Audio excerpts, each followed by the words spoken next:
Didn't you say you'd been here before, Boris? Once, back when it was still Soviet territory. Seems like it'd be a lovely place, if it weren't a war zone. The Pearl of the Black Sea, they called it, back when more Russians lived there. It was a very popular resort spot for the USSR. This is before the wall fell, of course. Then Russia and Georgia began to fight over the area. Kicking off the war in the early 90s. Georgia was a Soviet republic. Abkhazia, a semi-autonomous state within it. The Soviets liked to stoke ethnic rivalries between the two. And not just there, in all the outlying territories. It kept them easier to control. But with the Russians no longer watching over the two. The Abkhaz were scared.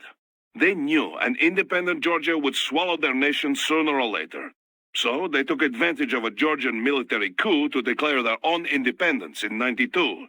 Of course, the new Georgian government was not happy to hear this, and so... The same old story. And with Russia supporting the Abkhaz, it was a stalemate. 2 years later, the ceasefire meant Abkhazia was finally independent, but not officially.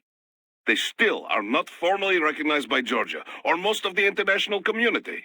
This region is filled with breakaway states. This is true. There is South Ossetia, also in Georgia. Transnistria in East Moldova, and Nagorno-Karabakh, which broke from Azerbaijan. In any case, even Russia did not officially recognize Abkhazia as independent until 2008. So it was not long ago Sukhumi was a war zone. It has changed dramatically since then. They have been rebuilding steadily, with Russian support, ever since SOP was shut down. Good to hear. But doesn't that leave them wrapped around Russia's little finger? It does. Which is why Dolcev is calling for a truly independent state. He wants an Abkhazia that takes orders from no one. Not Georgia, not Moscow. Sounds like a worthy cause. Duh. But many Abkhaz are happy with the reconstruction Russian support makes possible. Few of his fellow countrymen were interested in what Dolcev had to say. At first. And then Desperado showed up. Exactly.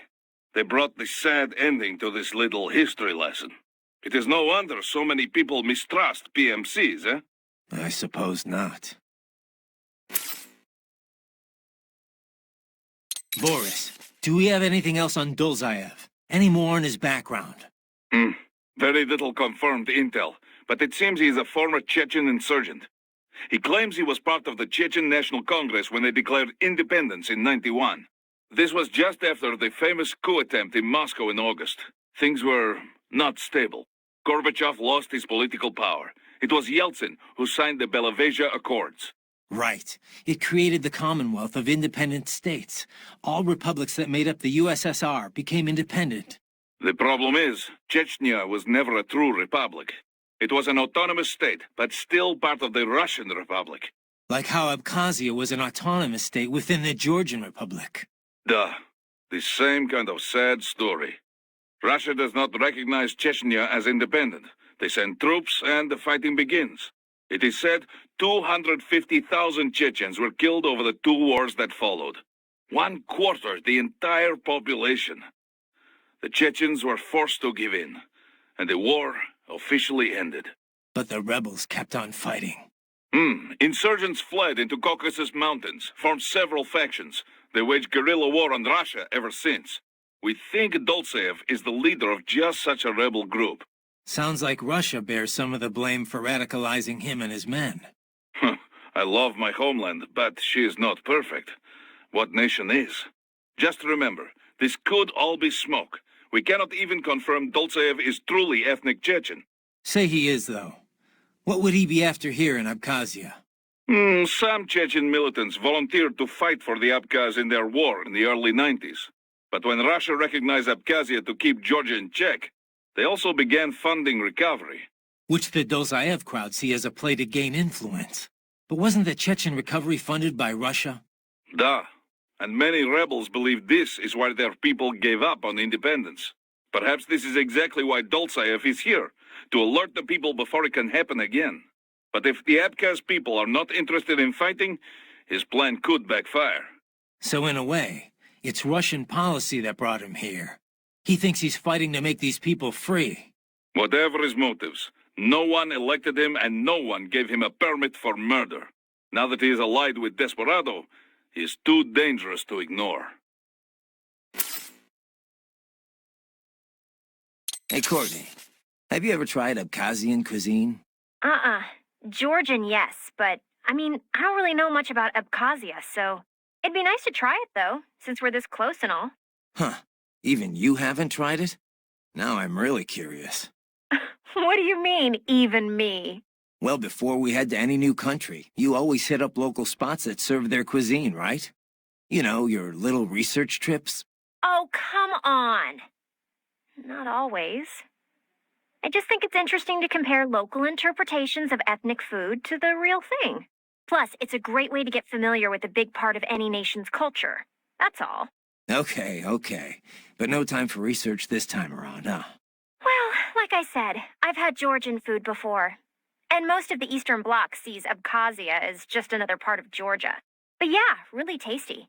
They had this incredible cheese bread. Ugh, and the wine. Georgian wine is famous, after all, though I hear you won't find it in Russia.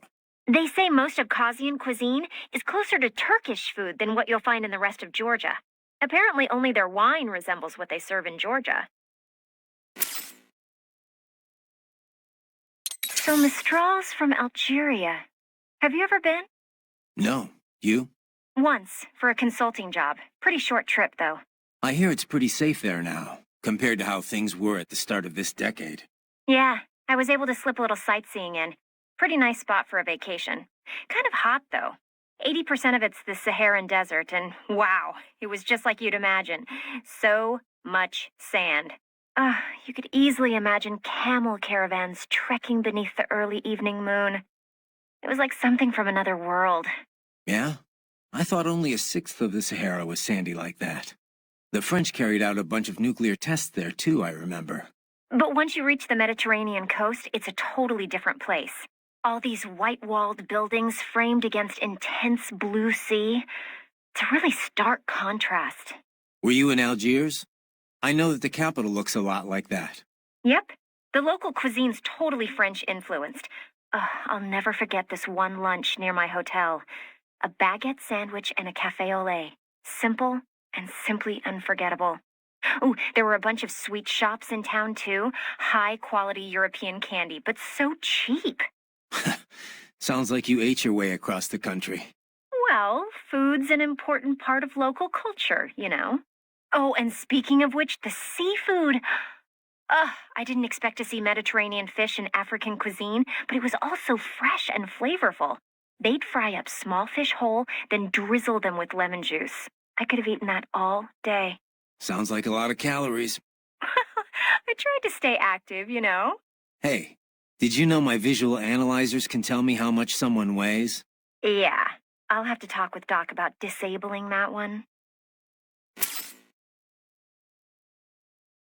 So, Kev, what exactly goes on here anyway? I mean, obviously refining oil, but what all's involved with that? How careful do I need to be? Skip that week in science class, huh? All right, how much do you know already? Just the basics. They take crude and refine it into gas and stuff. Other usable fuels, right? Well, yeah, and stuff. Kerosene, liquefied petroleum gas, naphtha, jet fuel. Naphtha? The raw material for ethylene, which is then the raw material for polyethylene and other plastics. Crude oil's used for a lot more than just fuel, you know. These days, it's the core component of just about every chemical product. Okay. Crude contains a lot of molecular hydrocarbons and impurities. The refinery distills and extracts these hydrocarbons at their different boiling points. Once the impurities are removed, what's left can be used to make gasoline and so on. Right. So, pretty much exactly what I said in the first place. Oh, well, if you know all this already, I guess we're done here. I could use a bit more detail on... All right, cool then. Kevin out. Hey, so, Kev, buddy, about the refinery. Can I get a quick breakdown of the facilities? Copy that. I suppose you should at least know a few basics for the mission. So, like I was saying, the refining process is based around distillation. The tallest building on site is the distillation tower. All the crude oil runs through there first, where it's distilled at different boiling ranges. Lighter components with low boiling points are removed at the top of the tower, heavier ones at the base. The heaviest fuel oil then has the lighter oils and naphtha that distillation didn't remove taken out. Fluid catalytic cracking is what they call it. Other than that, let's see. There's equipment to remove sulfur, a cooling tower to dispose of all the water used. Oh, and the flare stack to eliminate gas waste. You see that thing with flames shooting out the top? That's the stack. It's burning the gas off? Yeah, burns it up completely, rendering it harmless. Kinda hypnotic if you stare at it a while, huh? Next door you have a power plant. It's pretty typical for this type of facility. And of course, the gas tanks. Liquefied petroleum gas, LPG, is pressurized and stored in those round tanks. It's also artificial, but it's got a certain charm, you know? Like the ultimate in utilitarian beauty. A solitary distillation tower, all lit up and set against the setting sun. It's an amazing sight. Kev, you still with me there? What? You don't appreciate this kind of stuff? Places like Germany and Japan, people get really into it. Factory sightseeing tours and everything. Yeah. No, not so much. You know, I've never really developed a taste for climbing through sewers. And Guadalajara's aren't exactly wowing me either. This place isn't gonna go up in flames, right? I think I saw something about that in the briefing. You're talking about 1992? What a mess. Over 200 people killed. That was almost a half-century ago, though. You smell anything off? Before the explosions, residents complained they smelled gas from the sewers. I'm in a sewer, Kev. You think I've got my smell receptors on? Local air analysis doesn't show anything potentially poisonous or explosive, though. Well, you ought to be fine then. Besides, little gas explosion's probably not going to kill someone like you. Well, that's very encouraging. Seriously, though, Guadalajara is not a bad place, at least from what I've seen. Oh, it's not. Second largest city in Mexico, after all. I've actually spent a lot of time down there. It's got a lot of charm. The architecture is a fusion of Latin and old colonial Spanish culture. The city's historic district is home to a massive cathedral overlooking the whole town. It's always bustling. It's a lot of fun just kicking back and watching the locals. Walking around the Libertad, taking in the sun with a cerveza in one hand, mariachi band nearby. No better way to spend a weekend, let me tell you. If this PMC thing doesn't work out, you'd make one hell of a tour guide. Meanwhile, I'm down in this dark, filthy, humid, cramped sewer. Also, if you ask me, the girls over there are the hottest in all of Mexico.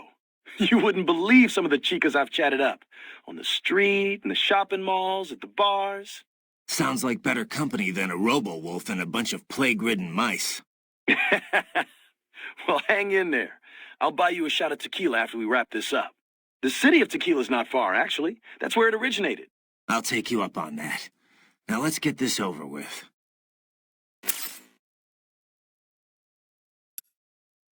Hey, Kev, let me ask you something. What's up? We've been over pretty much all the...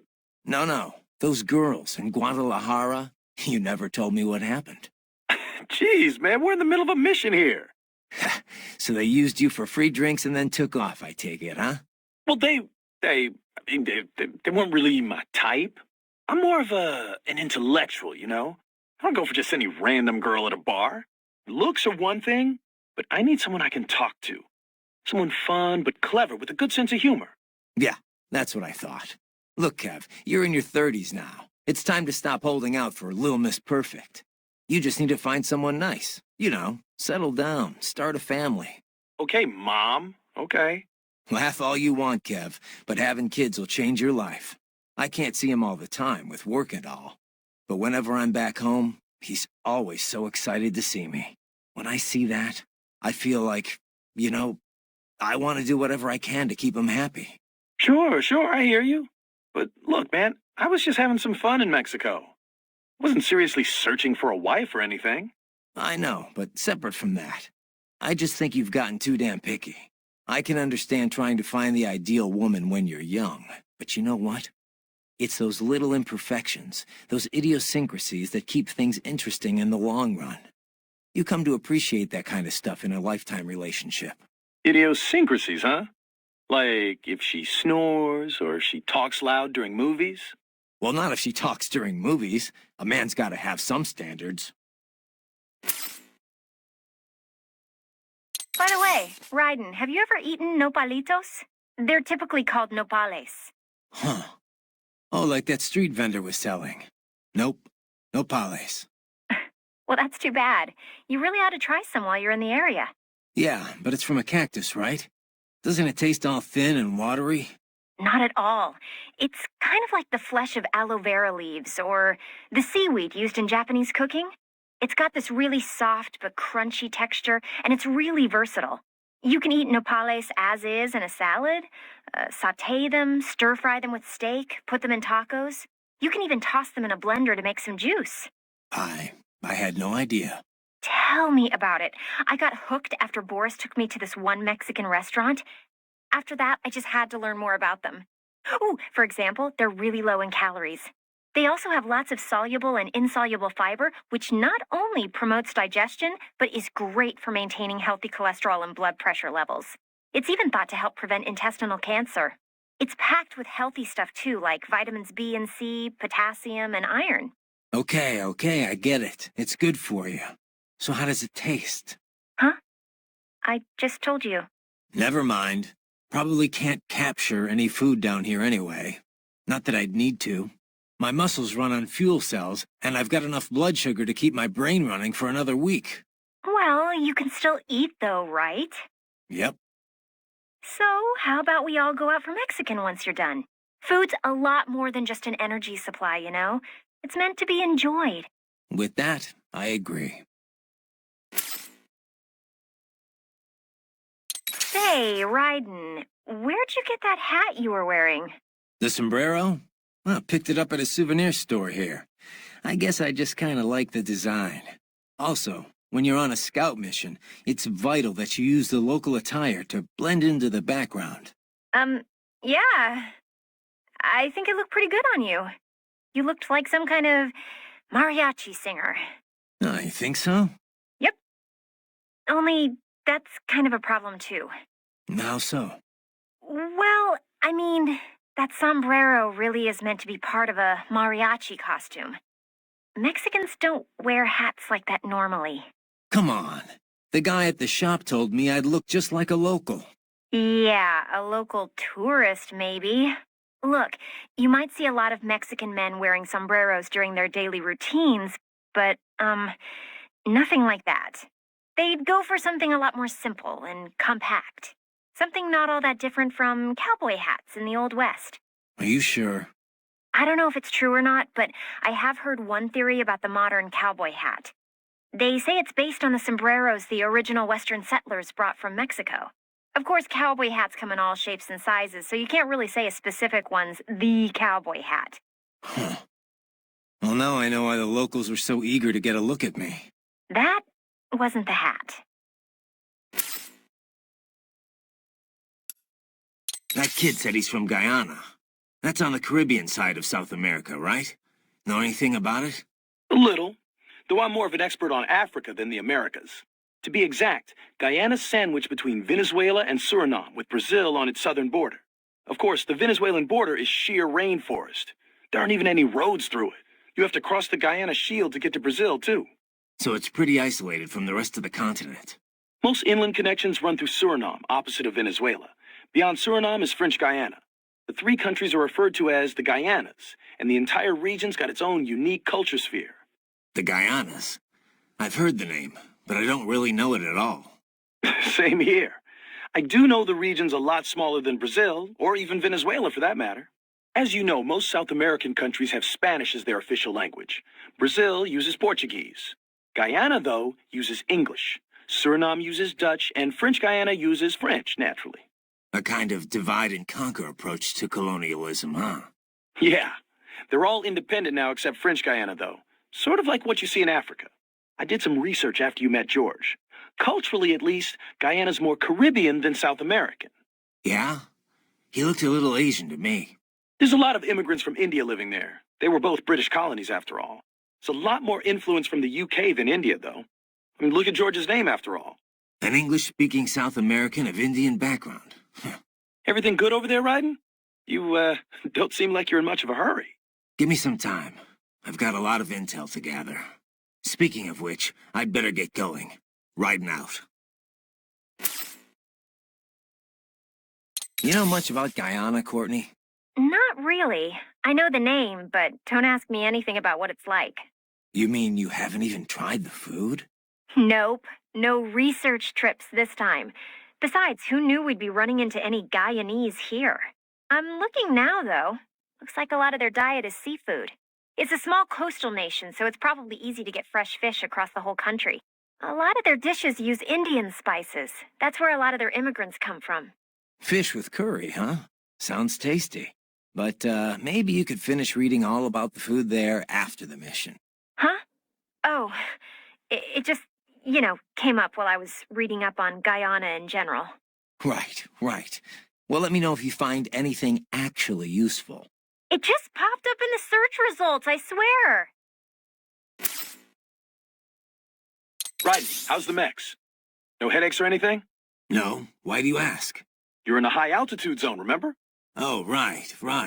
The mile-high city. Didn't think I'd have to worry about altitude sickness yet, though. You're checking my stats, right? Oxygen density's only 10% off normal. Body's still in the green. Yeah, I'm watching. Just remember, it's definitely gonna feel a little different from sea level. Copy. I didn't realize how big Denver's gotten. It was never exactly small, I know, but it looks like it's really blown up these past few years. It's a good place to live. The tech sector's booming, people are moving in, and unemployment's low too. I always figured Colorado's more about military than anything else. Originally, yeah. Denver, like Colorado in general, is filled with federal agencies and defense contractors. And NORAD and Peterson Air Force Base are just a short drive away, right? Over in Colorado Springs. And then there's all the nuclear facilities too.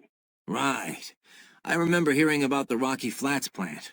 Yeah, they manufacture the plutonium triggers that detonate nuclear bombs. It was shut down late last century for illegal pollution offenses. Of course, there's still a ton of military manufacturing activity going on in Colorado. PMCs too, right? Yep. PMCs like World Marshal. They've been on a buying frenzy, gobbling up a whole bunch of smaller outfits. That growth is what's enabled them to expand into the public sector. Their work in private policing has really boosted their profile. I'm not necessarily against small government, but when you mix the public authority with private firms... It never works out, yeah. This is probably obvious, but this police force is basically a full-on army. Don't go easy on them. Don't intend to.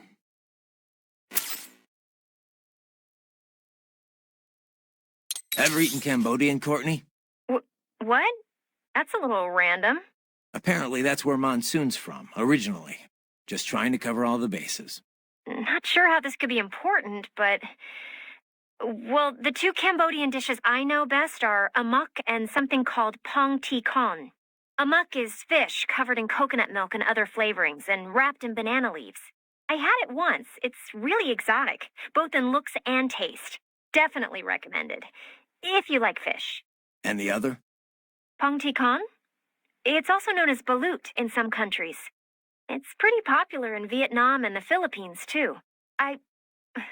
Well, you know how I try to keep an open mind about other countries' cuisine. But balut is definitely a love-hate thing. So what is it? Well, it's basically a boiled duck's egg. But the embryo's fertilized, so there's this duck-like thing inside. I've tried a lot of odd foods in my time, but that's where I drew the line. Don't be so picky, Courtney. Maybe it tastes better than it looks. Okay. How about you try it first, then? Sure. Once I'm done here, we'll all have to go out for it together. Deal. You better make it back and keep that promise, Raiden. I'll watch you eat it, at least. Wimp. I am looking forward to ending this, though. Wouldn't mind getting my old jaw back. Would be a little hard to eat normal food without it, you know. You could always use a straw. Sounds like Monsoon was a victim of the Khmer Rouge. Yeah, Pol Pot's regime. They killed nearly the entire intellectual class of Cambodia, all in an attempt to create a communist agrarian society. Some reports claim they wiped out a third of the entire population. Just insane. Even without knowing exactly what happened to him there, you can start to see why he thinks the world is diseased. Yeah, I'm sure that's what gave him his whole survival of the fittest worldview. Just one long series of traumatic events. Well, directly or otherwise, the Khmer Rouge messed up a whole lot of lives. But all their victims didn't start thinking like Monsoon. People have to stop the cycle of violence somewhere. Stop the bad meme, I guess you could say. Of course, that's easy for me to say, having grown up in a nice, stable first world country. Nah, I get it. Growing up in bad circumstances, it's no excuse for the crimes you commit. Yeah.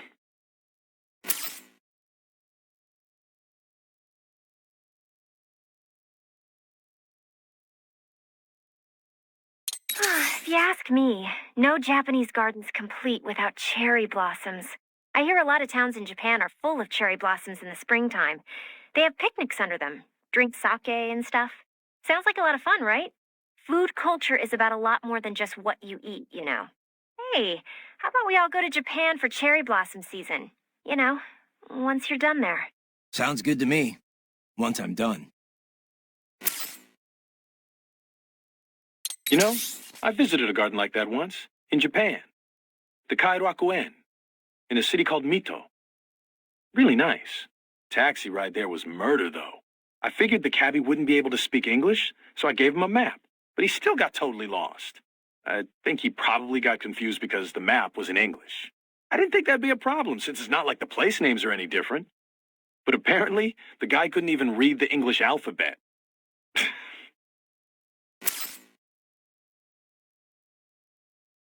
A Japanese garden? Ugh. It is so flashy and horrible.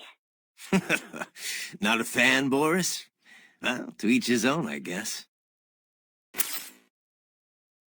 I don't think I've asked about Pakistani food yet, Courtney. More food talk? I didn't know you were so interested, Ryden. Hey, knowing the food can help you learn a lot about the local culture, you know. Ryden, I told you that. So, Pakistani food. Yeah. All right. So Pakistan's had cultural links with India for centuries, right? They're neighbors, after all. And as a result, the two countries share a lot of culinary traditions. You've got your curries, your naan, samosas, pakoras. For the most part, that's all the same. The locals might be able to spot the difference. But a lot of American restaurants put India and Pakistan pretty much in the same bowl, so to speak. What are samosas? Spiced potatoes and other yummy stuff, fried in a flour shell. Sometimes they're spiced with curry. That's the kind I like best. But I thought India and Pakistan didn't really get along. They had at least 3 armed clashes in the 20th century alone. They did. I mean, that's why they have nukes in the subcontinent now. It's a shame. You see how similar their taste in food is. It just seems like they should get along better. Yeah, well, not too rare for neighboring countries to have problems. If nothing else, they have to compete for the same common resources. Yeah, but isn't that why we have politicians? To peacefully manage that kind of stuff? You know how few politicians out there actually give a crap about serving their country? Anyway, sorry. This isn't exactly the light conversation I was expecting. Better worry about the president for now. We can go and grab samosas another time. Sure. But don't forget about the nopales, fertilized duck eggs, and Guyanese seafood, too. We'll wash it all down with sake and Abkhazian wine. It's gonna be a killer spread. Yeah, sure thing.